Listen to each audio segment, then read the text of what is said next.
A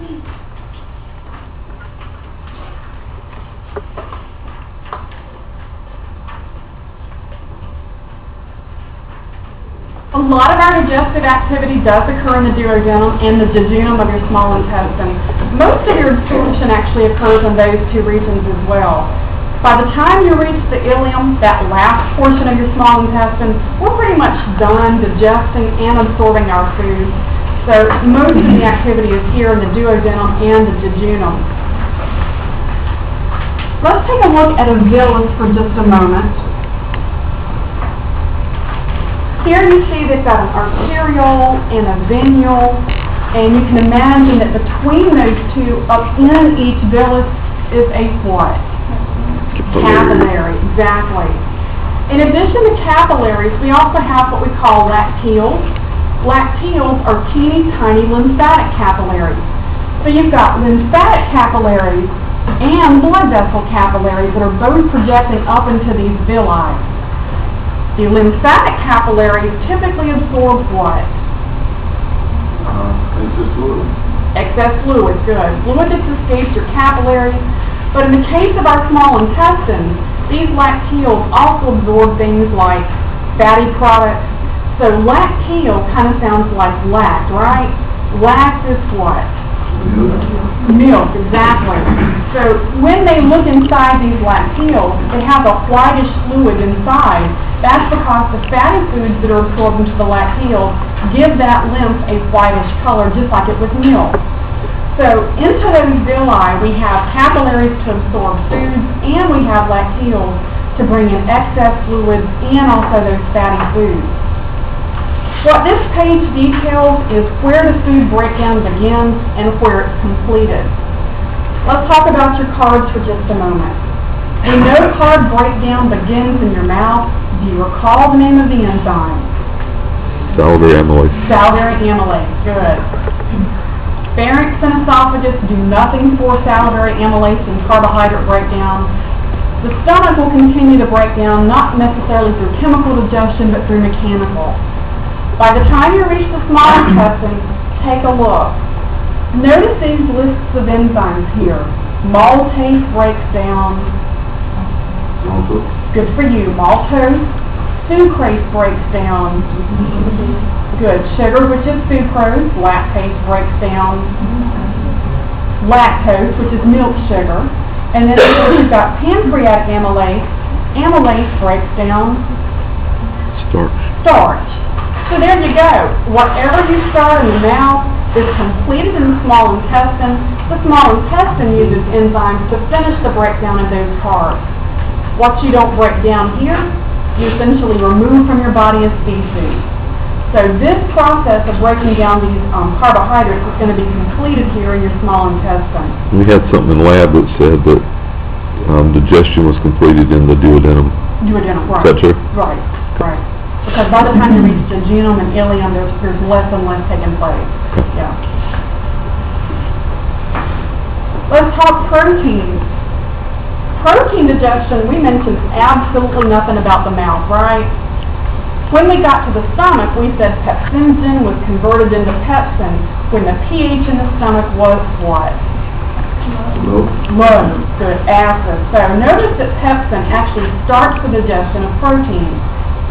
We're going to finish the process here in your small intestine using two more enzymes. Notice they both have the word trip in there. We've got trypsin and chymotrypsin that break down proteins. To finish the job, we absorb the proteins into the bloodstream, and then we're done with protein digestion here in the small intestine. Up in the duodenum? Up in the duodenum, right.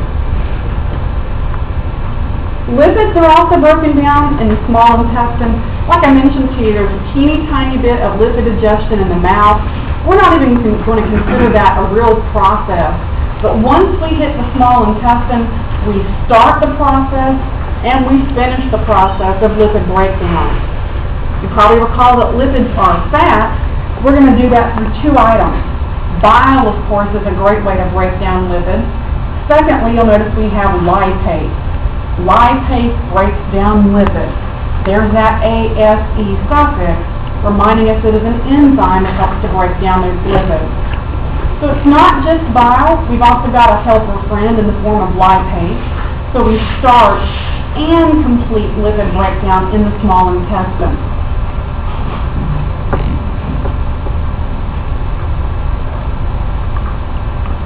Are you keeping track? Where does starch breakdown begin? Mouth. Where does it finish? Duodenum. Good. Where does protein digestion begin? Stomach. It finishes and completes small intestine. Lipid breakdown begins and ends small intestine. Okay. So we're kind of noticing here that different food groups begin their digestion in different parts of your tract. Notice nucleic acids are next. And little do you know it, but nucleic acids come from all of our food groups.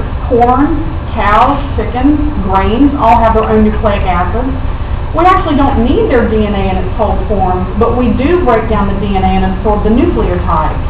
We actually use those nucleotides to make our own copies of DNA and or RNA. So it's kind of interesting that we take the DNA, break it down from animals and plants, and actually use it to help build our genes. So kind of an odd thought there that we're using DNA from other organisms to create our own DNA. Notice the last thing there, vitamins. Vitamins are not broken down. We need to absorb them, however, in the small intestine. Notice that we have vitamins A, D, E, and K that are absorbed in fat. So if you happen to take a multivitamin in the morning on an empty stomach and you don't eat anything until lunchtime, look what 4 vitamins you are not absorbing. So why should you take vitamins with food? Better absorption, exactly. Those 4 vitamins, A, D, E, and K, into your bloodstream only when they're absorbed with fat. Those 4 are fat soluble. We'll talk more about those in chapter 23, but you have to have fat in your system to absorb the A, D, E, and K vitamins. So those actually don't require enzymes to break down. They don't require bile. So they don't really need anything to help break them down. We only absorb them in our small intestine. So there is no question about where vitamin breakdown begins. It never is going to begin. We only absorb it in its whole form in the small intestine. There are some electrolytes that are absorbed. They're on the top of page 97.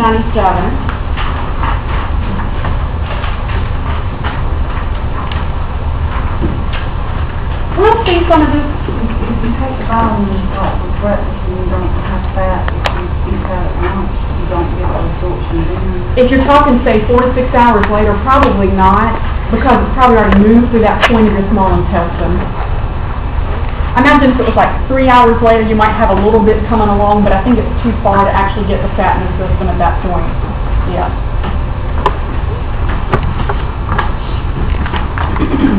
We're going to talk about some of these in chapter 23, but you'll notice here that we actually do absorb electrolytes in our small intestine. So things like iron, calcium, sodium is actually absorbed from the fluids in your small intestine. Potassium can also be absorbed from the fluids in your small intestine. So it's not just your kidneys that can regulate the absorption of electrolytes from the urine that's being formed, but your small intestine also plays a role here. Back in, say, chapter 16, we talked about parathyroid hormone. Do you call what parathyroid hormone does?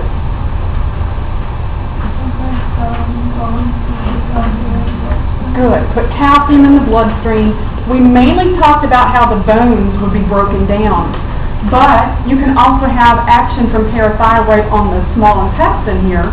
You can see that if parathyroid is present, calcium gets absorbed. Likewise, what promoted sodium absorption? Aldosterone. Yeah, aldosterone. So, you know, we talked mainly about aldosterone's effects on the kidney, but you can see it has more than just that. So those hormones we talked about have multiple effects. Some of them act on your small intestine as well.